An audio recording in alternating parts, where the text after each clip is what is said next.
I know there's a lot of videos and lessons out there on how to hold a pick. However, I don't feel that there are many videos out there on how much of the pick you should actually have showing when you're holding the pick. So in this lesson, I'm going to show you how much of the pick to have showing. It's a little bit of a deceiving thing, is the pick. Whilst I'm at it though, I might as well show you how to hold a pick, as it is the most important thing when it comes to guitar, because it is the very first port of call to produce a note, unless you're doing all left hand legato or fingerstyle playing. So there's 3 ways to hold a pick. One of them personally has never worked for me. However, there are some amazing guitar players out there that do use the 3rd way. I'm not going to mention it though, because personally it doesn't work for me and it's not as well known. The first way is the way that I do it, and I'm going to show you how to get the positioning now with a karate chop. So if you imagine your hand pointing like that, the point of the plectrum is going to be pointing the same way as your index finger, like that. Place it on the end, curl your finger round, and the point should always be going in the same direction that your finger is. And then your thumb, once your finger gets here, place your thumb so that it is going that way across the pick. So it will end up looking like that. It's also very, very important to note that the plectrum needs to go on the side of your finger, not on the base. It goes on the side and then across the base of the thumb, like that. The second way is very, very similar. However, instead of the plectrum pointing the same way as your finger, some people do this, the plectrum points more kind of that way. So like sideways to your finger, as if your finger's pointing forwards and the plectrum's pointing right. Then you curl your plectrum around and then you put your thumb across the same way and you end up getting that instead. The first way works better for me, it always has done. I'm more of an open-handed player. I like a relaxed right hand and I like my fingers out so that I can hybrid pick if I want to. So the first way will land me like that, and the second way will land me like that, and you'll find you'll want to go closed fist when you're playing that way. Closed fist doesn't work as well for me, but it does work very well for some others as well. And there are times when I do actually go closed fist. However, you've got the option when you have it the way that I have it, pointing the same way as your finger, to go open-handed or closed fist anyway. So it makes more sense for me personally to have the pick pointing the same way as my finger. Now let's get into the super important part that I feel doesn't get mentioned enough. And to do this, I'm going to switch the camera position now. So I'm going to do that, and then I'm going to demonstrate to you and show you why you should be having so much or so little of the pick showing. We've got the camera position now, and you can see my pick and see my hand. Now naturally I don't usually use these picks. I use Jazz 3 picks, which are much smaller. However, this is like more of a conventional size pick, so I'm going to demonstrate with this.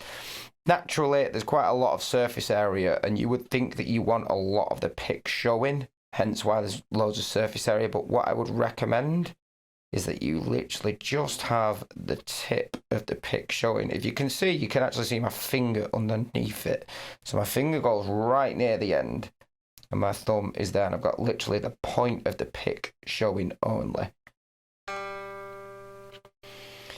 Now the reason for this is, if you have loads of it showing, imagine you're doing some picking now, like some intricate picking stuff. Can you see what the pick's doing? It is flexing. So every time you pick a note, there's a slight delay in when you pick the note, which can come in handy for feel sometimes. So sometimes I do switch to that grip a tiny bit, but it depends what I'm doing. But if you have just the tip showing, it's instant when you pick a string. There's no flex in it at all. Also, problems occur a lot when you end up having to do things such as string skipping. So if you imagine having loads showing and you want to skip from this string to this string, well, when you're skipping, let's say you've picked now, you've got all of the distance of the pick here to have to skip over the string to get to that one and hope that you don't end up hitting it. Now, if you have less of the pick showing and it's right near your finger, when you pick, you're pretty much instantly over the next string if you want to.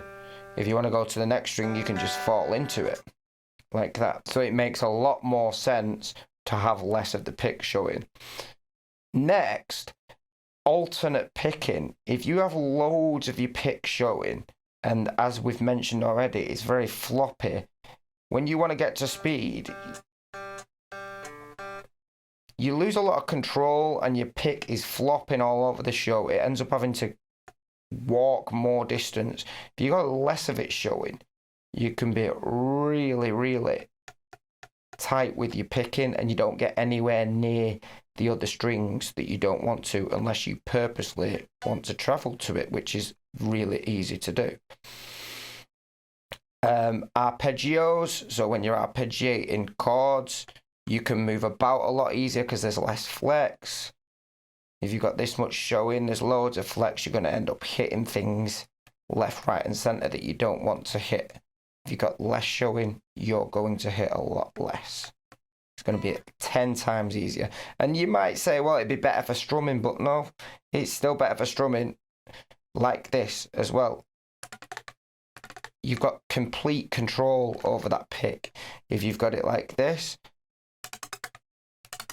yeah, it can create some pretty cool sounds, but it really doesn't make any difference. So now I'm going to switch back to front view camera. So there you have it. Not only how to hold a pick, but how much of the pick you should have showing when playing, and also all of the reasons why you should only have a tiny bit of your pick showing when you're playing. I hope that helps. Any questions, leave them in the comments below, or if you've got any particular guitar lessons that you'd like me to create, let me know and I'd love to help. In the meantime, if you could like and subscribe to my channel, that'd be amazing because it supports me in a massive way. Keep on rocking and I'll catch you very soon in another guitar lesson or video.